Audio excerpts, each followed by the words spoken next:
오늘 요한복음 20장 본문 말씀은 안식 후 첫날 주일 새벽이죠. 그러니까 2000년 전 첫 번째 부활주일인 셈인데 막달라 마리아가 예수님의 무덤을 찾는 이야기로 시작을 하고 있습니다. 토요일은 유월절 명절이었고 그래서 안식일이 끝나자마자 무덤을 찾은 것입니다. 마리아는 예수님이 십자가 처형을 당하실 때 현장에 있었고 또 마태복음 27장 61절에 보니까 장사 지낼 때도 끝까지 지켜보았다라고 하는데, 이 마리아가 이른 주일 아침에 무덤에 왔을 때 놀랍게도 무덤을 막고 있던 돌이 옮겨진 것을 알고 아주 황급하게 베드로와 요한에게 달려가서 이 사실을 알렸다고 합니다.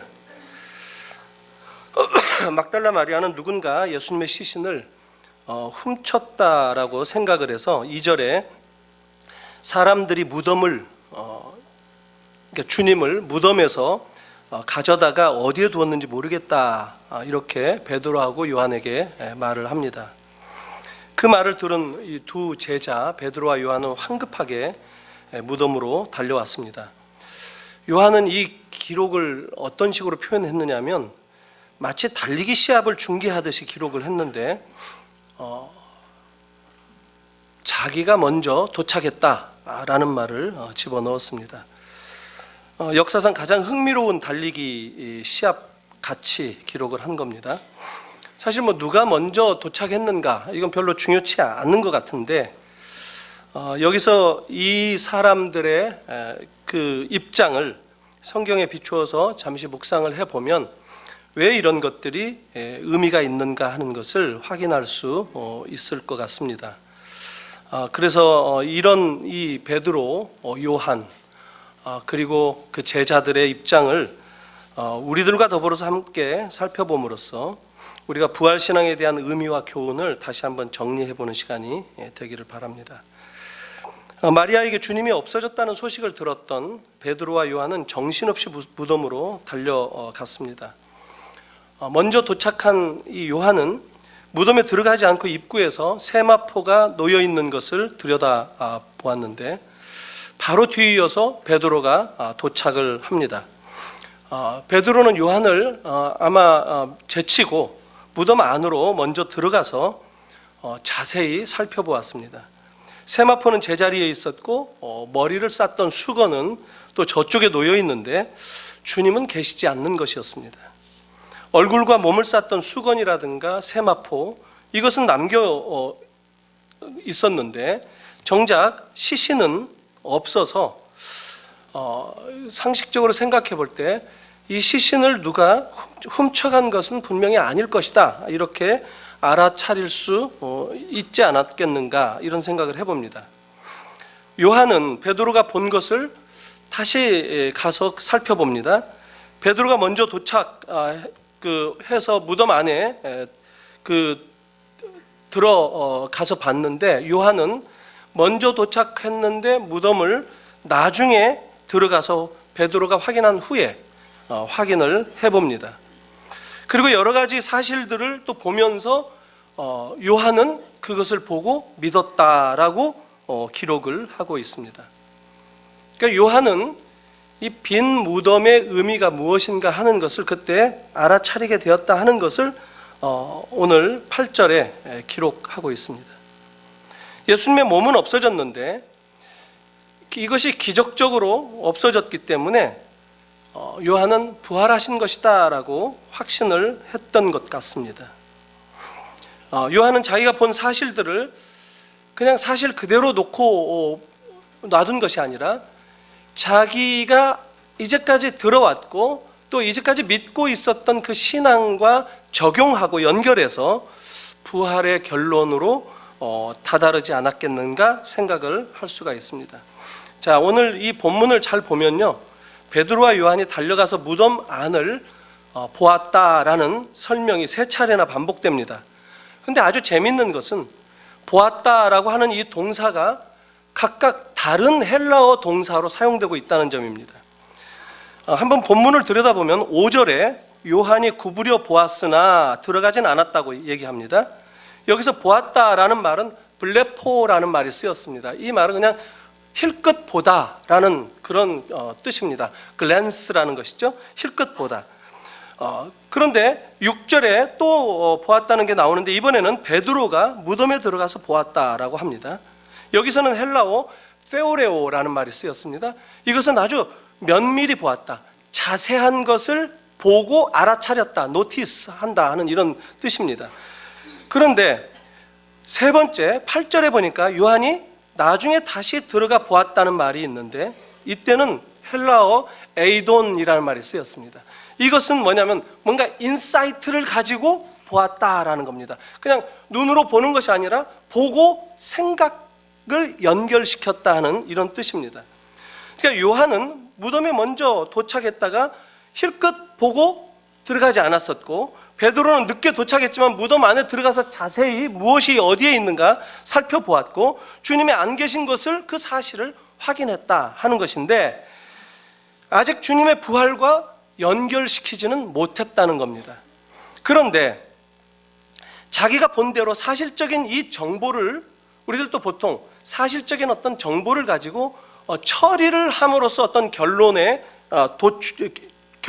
도출해야 하는 것인데 그렇게 하지를 못할 때가 종종 있죠. 베드로가 지금 그랬다라는 것을 성경이 얘기하는 겁니다. 그냥 빈 무덤에만 초점을 두었기 때문에 빈 무덤 속에 세마포가 그대로 놓여 있고 또 수건은 저쪽에 또 개어져 놓여 있고 이런 것을 그냥 사실적인 것들만 보고 말았다라는 것을 얘기했다는 겁니다. 그런데 요한은 마침내 이 무덤 안을 다시 들여다보면서 에이돈 이렇게 보고 뭔가 통찰을 가지고 연결을 시켰는데 이건 무슨 말이냐면 주님께서 하신 말씀들과 더불어서 지금 있는 이 사실들이 어떤 연결이 되는가를 생각해냈다라는 것입니다. 사실 이게 굉장히 중요합니다. 본다라고 하는 이 헬라어 동사가 세 가지나 사용되었다는 이 사실에서 우리가 주님을 보통 보고 대하는 이 시각이 어떠한지를 보여주고 있다라는 것이죠. 사실 오늘 우리들이 부활하신 주님을 요한이 이 에이돈 보고 부활의 통찰을 가지고 부활의 주님을 고백했다, 믿었다라고 하는 이 사실을 우리가 도전받을 수 있어야 된다는 생각이 듭니다. 우리는 보통 신앙생활 하면서 대충 흘끗 보듯이 신앙생활 할 때가 많이 있죠. 또 그냥 사실 있는 그대로 그게 그러려니 하고 받아들이는 그런 경우들도 많이 있습니다. 그럴 때는 이 빈 무덤은 말 그대로 빈 무덤 그 자체, 비극 그 자체에서 더 변화가 없어지는 겁니다. 그러나 우리가 이미 많은 가르침을 받아왔고 많은 약속들을 받아왔기 때문에 그 약속들은 무엇입니까? 주님이 나를 사랑하셔서 이 땅에 아들을 보내주셨고 그 아들 되시는 주 예수께서 나를 사랑하셔서 십자가를 짊어지셨다. 그분이 나를 사랑하셔서 내 죄를 용서하시기 위해서 십자가를 지시고 대신 죽으셨다. 이런 소식들, 이런 복된 소식들, 굿뉴스, 복음을 내가 여과해서 이게 나를 사랑하신 징표구나 라고 연결을 시킨다면 우리가 언제든지 구체적인 삶 속에서 부활의 주님을 고백할 수 있다라고 생각할 수 있다는 겁니다. 2000년 전 처음 맞은 부활주일에 이 빈 무덤에서 발견된 사실들을 믿음으로 연결시켰던 이 요한이 오늘 우리에게 시사하는 바를 놓치지 않았으면 좋겠습니다. 믿을 수 없는 사실들을 믿으라고 할 뿐만 아니라 정말 놀라운 이런 기적과 같은 일들에 우리를 초청하고 있다라고 하는 것을 우리가 확인할 수 있어야 된다는 것이죠. 사실 요한은 어떻게 그 자기가 본 것을 믿음으로 연결시킬 수 있었을까? 제가 묵상하면서 사랑이라고 하는 그런 개념을 한번 생각을 해봤습니다. 요한은 사실 자기를 소개할 때 이름을 말하지 않고, 요한이 이 요한복음의 저자죠. 그래서 요한복음 하는데 요한은 자기가 등장하는 모든 구절을 주께서 사랑하시는 자 이런 식으로 얘기를 하죠. 주께서 사랑하시는 제자라고 표현을 합니다. 오늘 또 2절에 나오고 있습니다. 아마 베드로는 그런 표현을 사용하기에 주저했을 겁니다. 예수님을 붙잡히셨을 때 3번씩이나 예수님을 모른다고 부인했던 베드로 아니었습니까? 그래서 무덤으로 요한과 더불어서 함께 달려갈 때에도 주님은 나를 사랑하시지 않을 거야, 주님은 나를 사랑하시지 않을 텐데, 이런 생각에 사로잡혀서 달려가지 않았을까 하는 생각도 해봅니다. 왜냐하면 자기 죄의식이 자기를 이렇게 지배하기 때문에 그런 생각을 하면서 무덤으로 달려가지 않았겠는가 싶다는 거죠. 그런 반면에 요한은 지금 주님께서 나를 사랑하신다는 것을 확신하고 있다라는 것을 여실히 보여줍니다.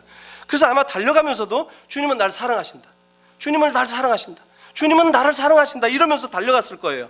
요한은 주님이 자기를 사랑하신다는 확신을 가졌는데 왜 그러느냐면 십자가 사건을 끝까지 지켜봤었죠.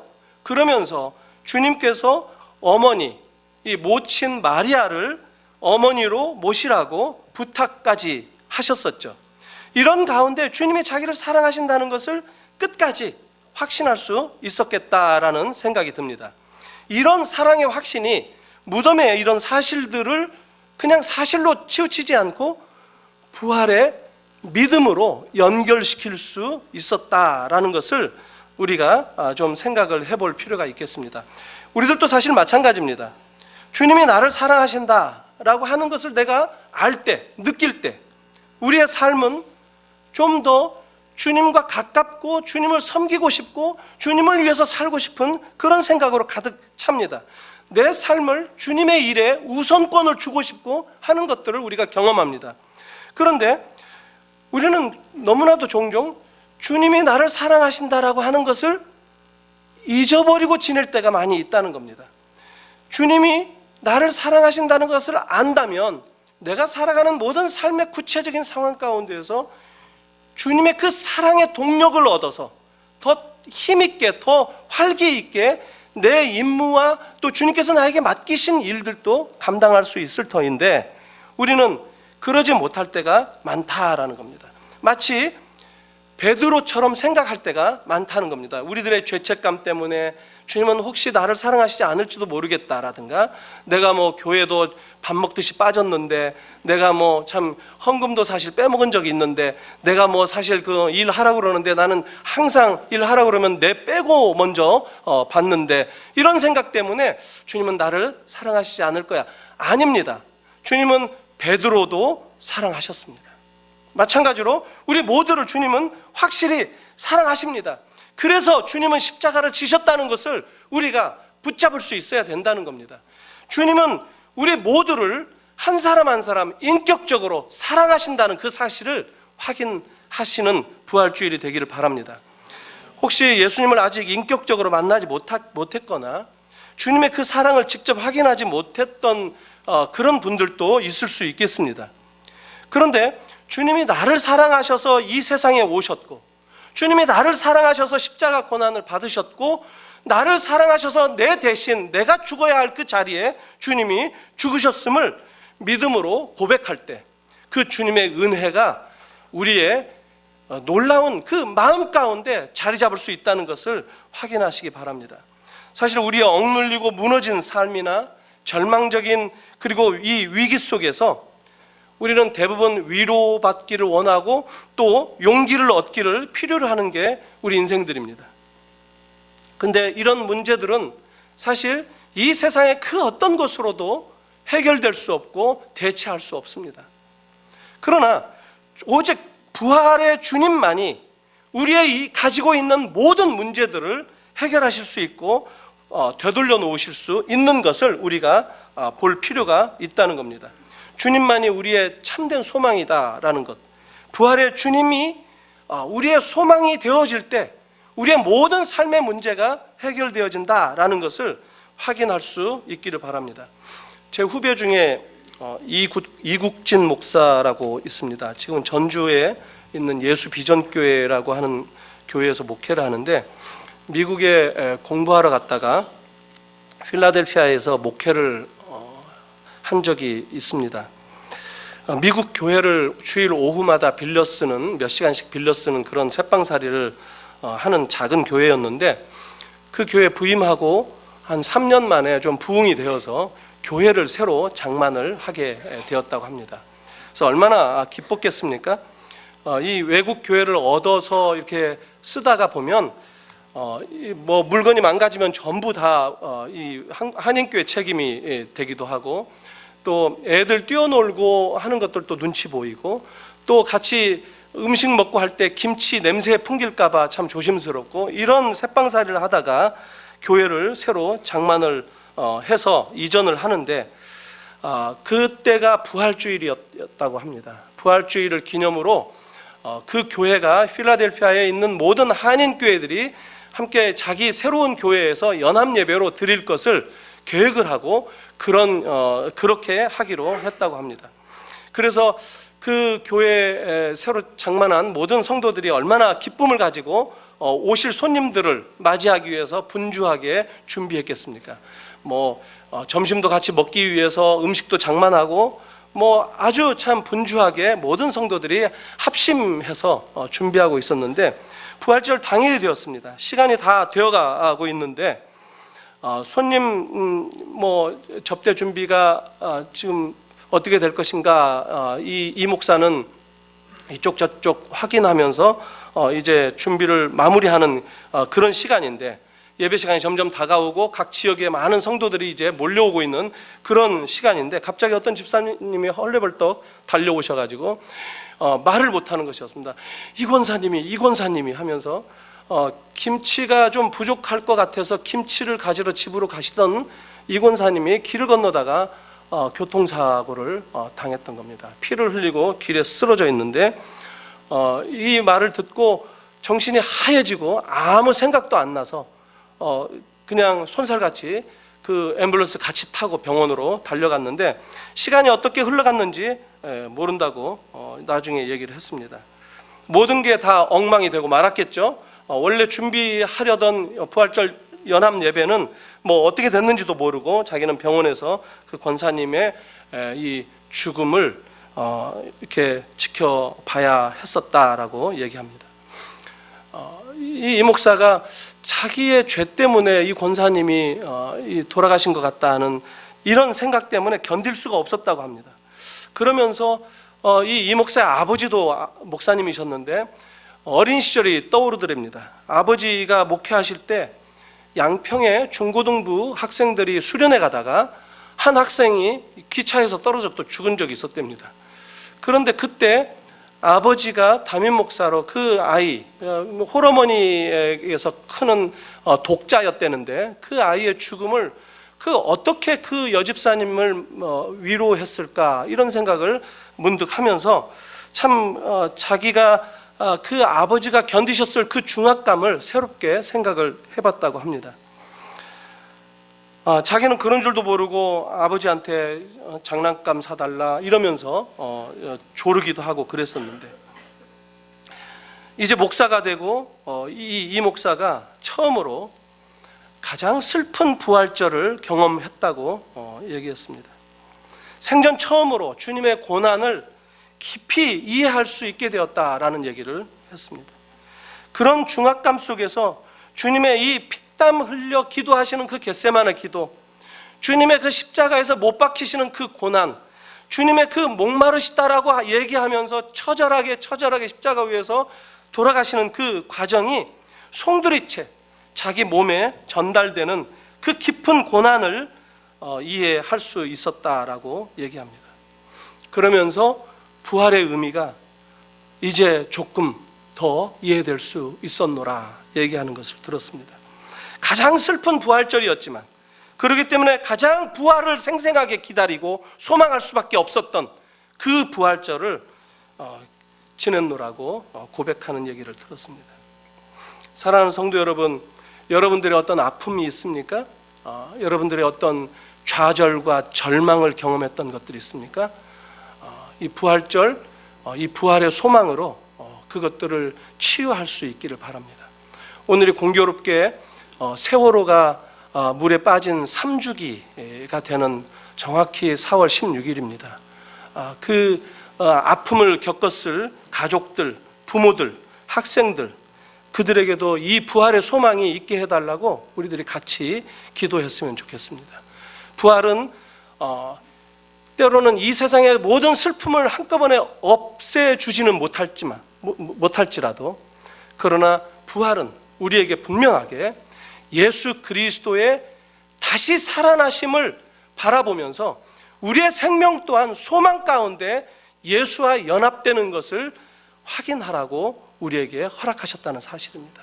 이 부활절이 여러분 모두에게 임하기를 바랍니다. 여러분 가정에, 그리고 우리 모든 살아가는 삶의 현장 가운데 사실적인 것으로만 그치는 것이 아니라 이 믿음으로 연결해서 부활의 신앙을 가지고 내 삶의 구체적인 하루하루의 순간순간 이 부활의 능력을 경험하고 적용하는 여러분들의 삶이 되기를 주님의 이름으로 축원합니다.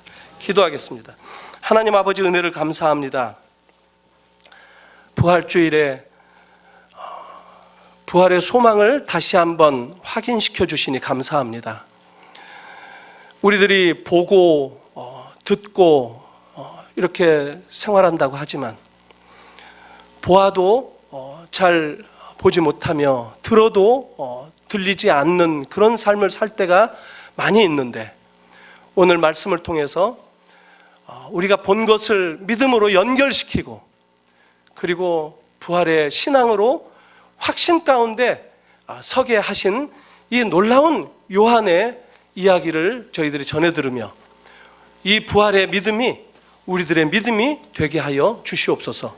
이 부활의 고백이 우리들의 고백이 되게 하시고, 부활하신 예수를 소망하면서 그 예수가 우리 삶 속에서 부활되었다는 것을 우리의 삶으로 증거하는 삶을 살게 하여 주시옵소서.